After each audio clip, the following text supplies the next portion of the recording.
Well, hello everybody, and welcome back to G-Bear's Off-Grid Ways, the homestead in the desert, and a new garden house extension in the desert. Yeah, I got out here today, even though the winds are around 12, 14 miles an hour. I got this shade cloth up on this side. I still got to tack it around that corner right there. That's a little finish work I've got to do. And I gotta change that one split board right there. That one I don't like. And then I'm gonna add some across the top because I just have staples holding that right now. But those staples really hold. They're like 5/8 deep staples, so they really held good. So, been running the table saw all day long, plus my angle grinder inside, and charging my batteries for my cordless tools right there. Let's see how that one's doing. Still on red, so it's got a ways to go yet. But I remember when I did this, people asking about I can run my table saw and all that stuff off of the solar in the van. Well, here's the table saw, and here we go. So, no problem. Runs it just fine.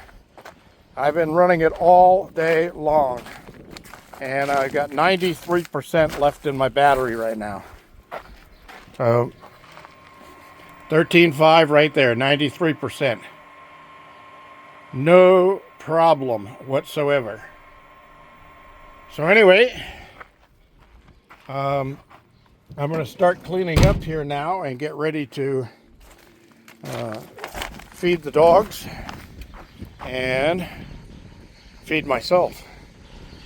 So, on this side, I got the wire up. I still have to add right about the height of these panels that I put up on these two end pieces. I'll put some 2x4s across, and that way I can fasten both screens together so critters can't crawl in between the two. So my door opens, and I know I said I was going to put some of that screen on this door, but I decided didn't need it.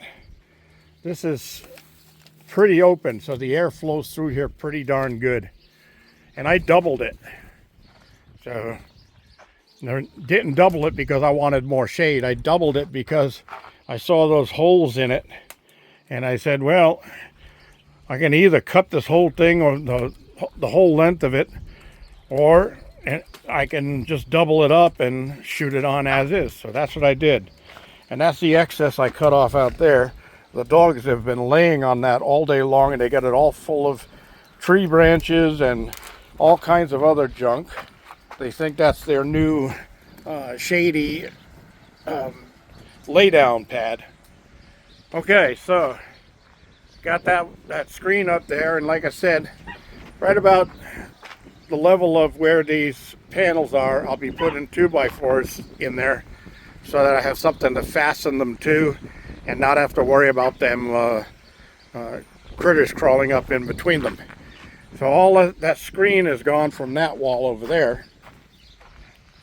And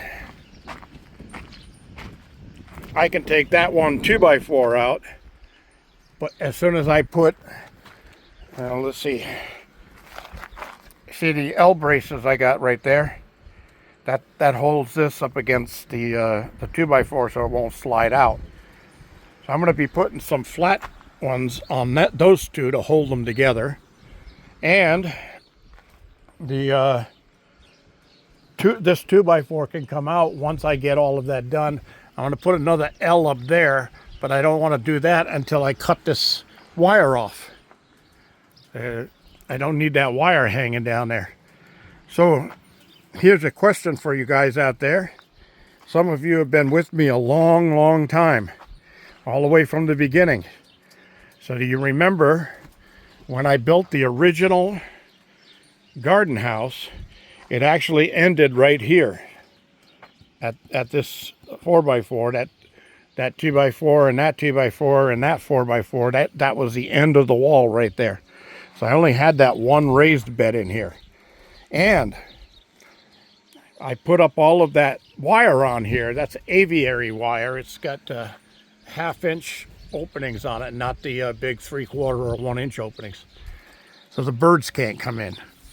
So when I was cutting the wire, I remember doing that video all the way back there 9-10 years ago, I guess. And I told everybody, because I had questions about that, I hate cutting that wire. It tears my hands up, and the shears don't want to cut straight and stuff like that. And I said, no, I've got a special way of cutting this stuff. And here's the question. Does anybody remember my secret way of cutting this aviary wire or chicken wire or anything, any kind of wire like that? To make it fast, easy, and you don't tear your hands up. Okay? I'll leave me a message in the comment section if you remember. And if not, don't worry, I'll tell you tomorrow when I get going on that. So, tomorrow is going to be cut this excess wire out, roll it all up. I took the door down off of here, and I still have that little piece of wire. And I was thinking, well, I don't really need to take that down. I've got a shelf there that I use, and I've got a little cabinet there that I use. And that's a good place for that. I just need to clean it off so I can use that top again. I use that when I'm potting small plants.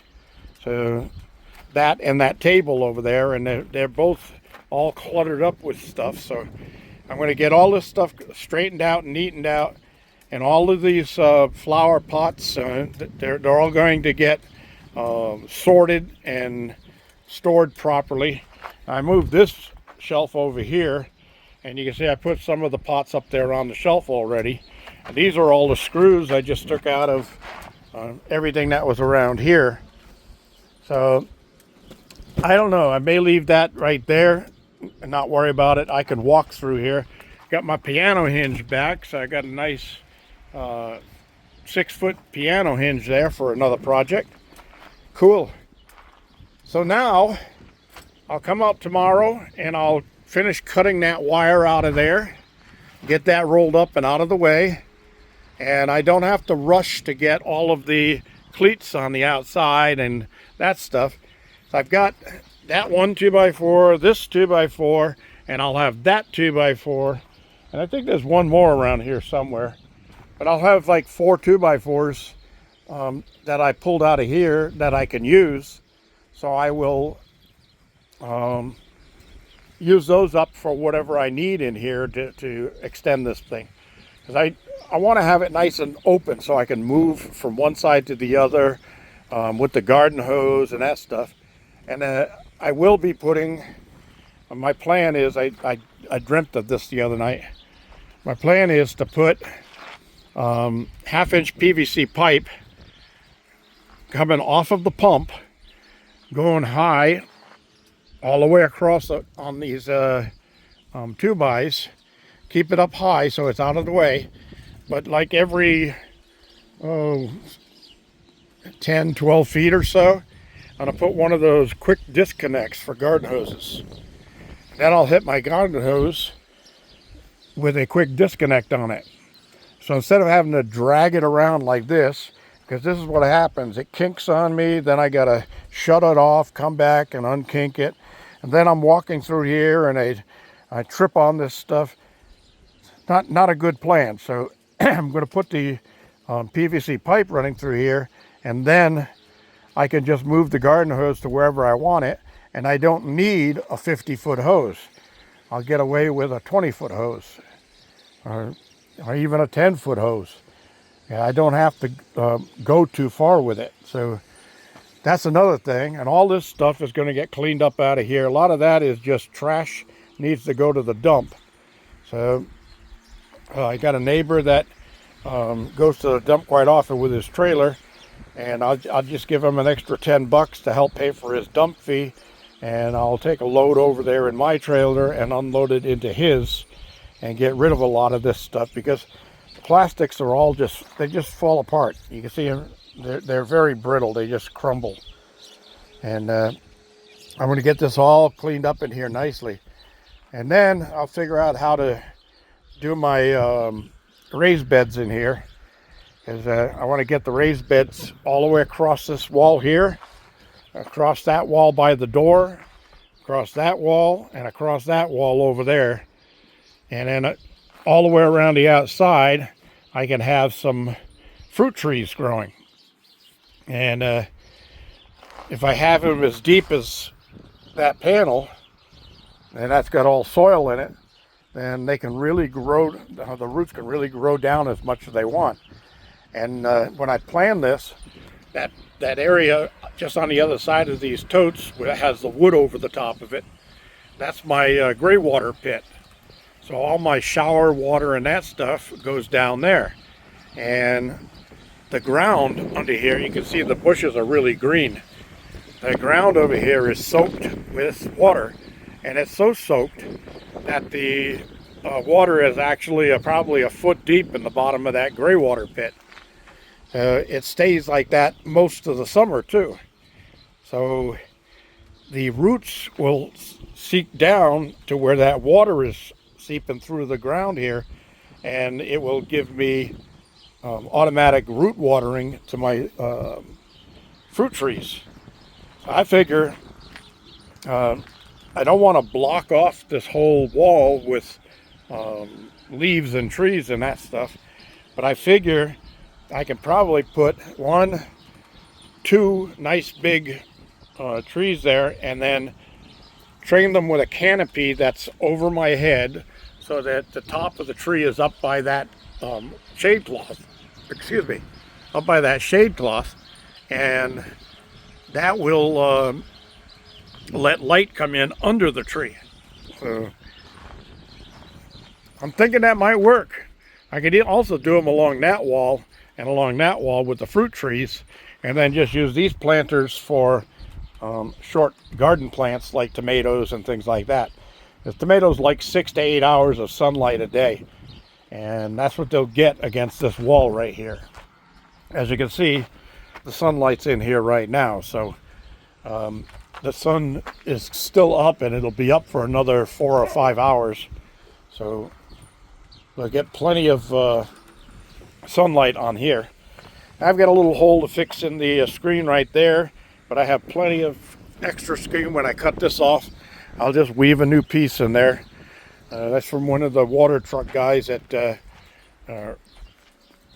lost his patience, and instead of following what I was telling him to come forward slowly, he threw it in reverse and floored it and turned his wheel, and I had a tote right there. No, I had a 55-gallon drum right there on a pallet, and he tore that thing and shredded it. And I says, what the hell is that? And he bent up the whole front end of a brand new water truck.